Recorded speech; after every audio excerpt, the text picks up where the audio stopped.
오늘 또 반가운 분이 오셨죠. 성균관대학교 중국대학원의 안유아 교수님이 오셨습니다. 안녕하세요. 네, 안녕하세요. 네, 오늘 잠깐 긴장이 되는데 아침 촬영이라 빈속이시라 일단 저 허브차와 커피로 일단 네, 지금 가장 요즘 화제가 되고 있는 것 중에 하나가 네. 그 알리바바에서 그 네. 뭐죠? 그 상장후에, 엔트파이낸셜이 상장되면은 그게 세계 제1의 아마 IPO가 되지 않겠냐 이런 얘기가 있다가 지금 유예가 갑자기 되면서 말들이 많거든요. 지금 어떤 상황인 겁니까?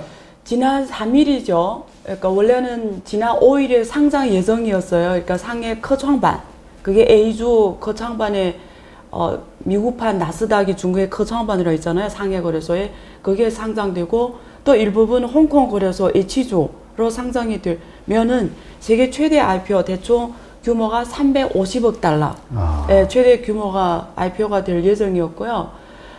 근데 5일에 상장 예정이었는데 3일에 정부에서 갑자기 거래소에서 상해 거래소에서 상장 잠정 중단한다는 공고가 나갔어요.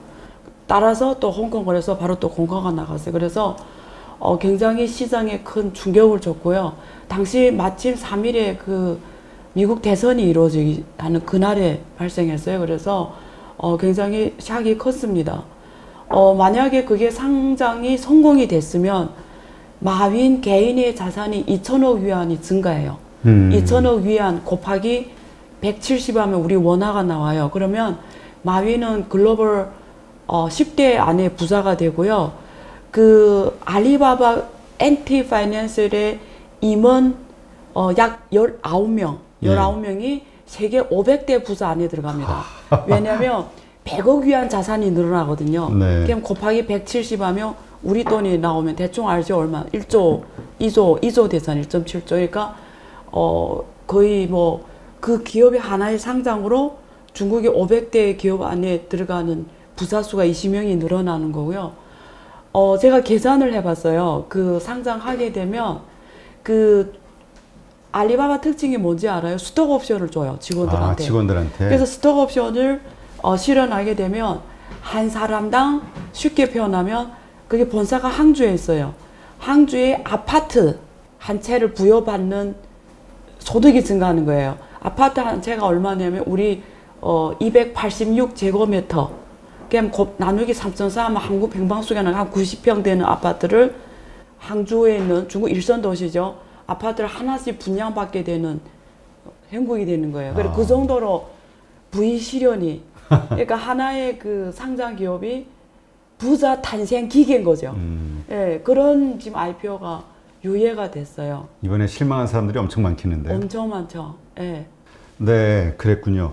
근데 지금 뭐 엔터파이낸셜 뭐 그런 이야기도 있지만은 그 지금 그 부동산과 관련해서 이번에 관군제, 관군제에서도 그 알리바바가 엄청나게 뭐 매출을 올렸다 부동산 거래로. 예. 그러면서 이 부동산 시장이 온라인 업체들에 의해서 또 이게 장악이 되는 거 아니냐 이런 얘기가 나오더라고요. 네, 그 굉장히 좋은 질문인데요. 그러니까 그 알리바바하고 텐센트가 굉장히 우리는 빅테크 기업으로 알고 계시죠. 그러니까 그렇죠.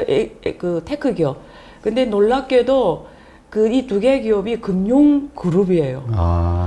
그래서 제가 부동산 연결지어 말씀드리면 이 두 기업이 98년에 만들어진 기업이에요. 근데 지금 약 30년 넘어 지났는데 얘네들이 매년마다 경상이익의 거의 100%를 투자를 해요. 기업의 인수합병을 합니다. 그래서 중국의 우리 일반 국민들이 아침에 깨서부터 밤에 자기까지 앱이 거의 70% 이상이 이 두 회사가 투자를 했어요. 텐센트하고 알리바바. 네. 그러니까 얘네들의 손에서 계속 유니콘 기업이 만들어져요. 그래서 전 세계 586개 유니콘 기업이 있어요. 그 중에 51개 그룹, 1개 기업을 텐센트가 투자했어요. 그래서 그 다음에 그 중에 44개 기업을 알리바바가 투자했어요. 그래서 이 두 기업이 투자한 그 회사의 시가총액, 기업 가치가 20조 위안 생태계입니다. 4조 달러, 20조 위안 생태계. 그래서 원래는 여기까지 했는데 지금 놀라운 거는 이 두 기업이 또 부동산까지 들어간 거예요. 근데 중국은 실물 부동산 업체들은 지금 계속 적자예요. 중국의 최대 그 부동산 업체 헝다라고 있잖아요. 예, 예. 지금 파산 위기거든요. 그러니까 지금 우리 언론에 나오는 뉴스를 보면은 네. 뭐 중국 부동산 업체들이 위험하다 이런 얘기도 있고 또 한편에는 네. 주택 가격이 끝없이 막 오르고 네. 있다 이런 네. 얘기도 있고 이제 해가지고 헷갈리더라고요. 네, 그렇죠. 근데 전반적으로 그 실제 제가 데이터를 하나 말씀드리면 중국의 실물 부동산 업체들은 매출이 계속 줄어들고 있어요. 그래서 지금 100대 우리가 계산할 때 보통 100대 부동산 기업 업체를 이렇게 샘플로 계산을 하는데 그 중에 21%, 21곳의 수익성이 굉장히 빠르게 떨어지고 있고요. 지금 평균 마진율이 28%인데 이게 작년에 비해서 13.5% 줄어든 거거든요. 그래서 지금 부동산 업체들이 파산 사례가 계속 나오고 있어요. 그래서 대표적인 게 국유 부동산 업체 헝다예요. 근데 반대로 이번에 광굴제 보면 재미있는 데이터가 있습니다. 광굴제에서 중국의 지금 100여 개 부동산 업체들이 지금 내놓은 부동산 매물이 온라인으로 내놓은 매물이 80만 개예요. 근데 이 플랫폼이 누구 걸 썼냐면 온라인으로 부동산 분양받는 거예요. 네. 그래서 실제 지금 계약 건수가 이번 광굴제 하루 11월 11일 그게 광굴제라고 하죠. 11월 11일 이루어진 계약 건수가 11,586건. 그러면 그가 집이 그렇게 분양된 거고요. 거래액이 117억이니까 약 2조 우리 돈으로 거래가 된 거예요. 하루에 11,000건 넘게 계약 건수가 이루어지고 거래액이 거의 2조 됐다라는 거고요. 근데 이게 그 알리바바의 티몰 들어봤죠? 거기에서 네, 지금 이루어진 요 한 개 플랫폼 업체가 이루어진 플랫 건수인데요. 아까 앞에서 말씀드린 대로 이게 지금 알리바바 그룹이 금융그룹의 세계 2위 투자 그룹입니다. 금융투자 그룹이. 제일 크게 하는 거는 시큐어, 미국 금융 벤처 업체고요. 두 번째가 알리바바입니다. 얘네들이 이렇게 계속 투자한 거예요, 유니콘. 그 중에 유니콘 기업 하나가 얘네들이 투자한 게 지금 그거예요. 이주라고 있어요. 온라인 부동산 매물 업체. 이주. 거래업체, 중개업체. 거기에다가 알리바바가 투자해서 이번에 광굴제 티몰에서 이루어진 계약 건수가 이제 말씀드린 그 계약 건수예요. 근데 텐센트는 똑같아요. 텐센트는 이미 알리바바 이전에 렌자라는 온라인 부동산 업체가 있어요. 네. 그래서 텐센트는 렌자라는 부동산 업체에 투자를 한 거예요. 온라인. 근데 그거는 굉장히 성공했어요. 그러니까 알리바바가 그걸 의식해가지고 대항되는 업체로서 부동산 온라인 업체를 지금 2주를 투자했는데 이번에 대성공 이룬 거예요. 그래서 지금 우리 중국 시장이 온라인 부동산 중개업체 시장 규모를 말씀드릴게요. 얼마냐면 30조 위안이에요. 그게 뭐 곱하기 170 하면 5,400조 원화 우리 돈으로 부동산 시장이 이렇게 커요. 중개 시장이. 근데 이게 지금 온라인으로 개편되고 있는 거죠. 옛날에는 한국처럼 우리가 이렇게 저 시장에 가가지고 저기 중개소, 부동산 중개소 가서 우리가 계약을 했잖아요. 근데 중국은 이제는 모든 게 알리페이 뭐 이렇게 우리가 다 이제는 핸드폰으로 이루어지는 것처럼 이제는 부동산마저도 이제는 다 온라인으로 이루어지게 된 거. 특히 이번에 언택 코로나 때문에 사람들이 다니기 힘들어지잖아요. 실제 가서 부동산 보기 힘들어지니까 온라인으로 부동산 매물이 급격하게 늘어나면서 상징적인 사건이 이번에 티몰에서 11월 21일 발린 그 매출 건수가 얼마나 앞으로 이상이 커질 거예요. 5,400조 이상이 되니까 그게 어마어마하죠. 네. 그러니까 이게 근데 우리가 이제 계약을 할 때는 네. 당사자 간에 이제 만나잖아요. 네. 근데 이제 거기서는 만나지 않고도 모두 온라인으로 다 계약까지 다 맞아요. 잔금까지 다 서류상으로. 그렇죠. 안정성이 되게 중요하잖아요. 네. 그래서 블록체인 기술을 도입을 하는 거예요. 블록체인 기술의 가장 중요한 게 익명성과 비밀, 안전성, 그리고 레코드가 계속 남아가기 때문에 누가 그걸 조작을 못 하잖아요. 그래서 사실은 블록체인 기술이 가장 적합한 게 부동산 거래입니다. 네, 그래서 이게 거래할 때 그 시스템의 안정성을 확보해야죠. 거래의 안정성. 그리고 가짜가 와서 또 가짜 신분이 들어와가지고 거래하면 안 되니까 실제 거래하는 사람의 또 소유주 맞는지 이게 다 블록체인인 게 아주 맞는 섹터입니다. 네. 네. 이런 알리바바의 그 투자 금융 이와 관련된 서포팅을 해주는 그 역할을 이제 엔트파이낸셜이 또 하는 거잖아요. 그 온라인 플랫폼, 부동산 플랫폼 이주가 하는 거고요. 예. 텐센트는 렌지아가 하는 거죠. 예. 예. 아니 이런 그 이지, 네. 이지가 같은 뭐 그러니까 알리바바가 이런 투자를 하는 모든 네. 활동에는 네. 엔터파이낸셜이라는 강력한 또 그 금융 플랫폼이 금융 있으니까. 그룹이 회사가 있는 거죠. 예. 예. 근데 이제 아까도 말씀드린 이제 연기가 됐잖아요. 네. 이게 뭐 무제한 연기인가요? 아니면 뭐 일정이 좀 뭐 일단 일정은 뭐 있어요. 근데 이건 불확실한 거예요. 근데 뭐 6개월이냐 뭐 더 가냐 이건데 개인적으로 봤을 때는 그렇게 쉽지가 않을 거예요. 왜 그러냐면 보세요. 원래는 이번에 11월 5일에 했으면 최고의 IPO를 하면서 투자자들이 굉장히 긍정적으로 그렇죠. 평가를 한 거잖아요. 그러면 보세요. 지금 중국 정부의 규제가 이제 손을 대기 시작한 거예요. 중국에서 지금 이 빅테크 기업들이 금융을 하는 거는 회색지대. 그러니까 중국은 제도가 어떻게 되냐면 네거티브 관리 시스템입니다. 법적인 규정이 없으면 할 수가 있는 거예요. 근데 한국은 포지티브예요. 법에 규정된 것만 할 수가 있어요. 근데 중국은 규정된 거 없으면 맘대로 누구나 할 수가 있는 거예요. 그게 이 영역이었어요. 근데 이번에 알리바바 이 엔티 파이낸스를 계기로 중국 정부에서 규제를 대기 시작했어요. 명목이 뭐냐면 반독점 경쟁.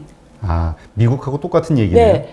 지금 이번에 중국은 규제 당국이 많아요.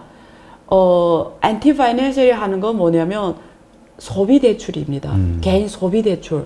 근데 이게 제3자 플랫폼 라이센스하고 개인 소액 대출 라이센스가 있으면 법적으로 할 수가 있어요. 얘네들이 중경에서 그 라이센스 받아서 다 라이센스 있는데 왜 법을 더 손대냐 이런데 뭐 여러 가지 다른 백그라운드 배경 원인이 있지만 어쨌든 명의는 반독점 경쟁이에요. 그래서 중국 정부 입장은 winners take all, 그러니까 승자가 모든 걸 독식하는 걸 막겠다라는 거예요. 이거는 혁신을 가로막는다는 거예요.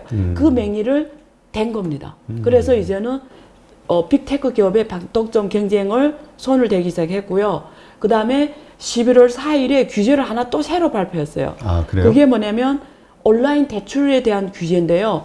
과거에는 얘네들이 이 엔티 파이낸셜 돈을 뭘로 벌었냐면 실제는 얘네들이 주요 고객층이 소비 대출해주는 고객층이 90호, 9025 출신이 화이트 칼라입니다.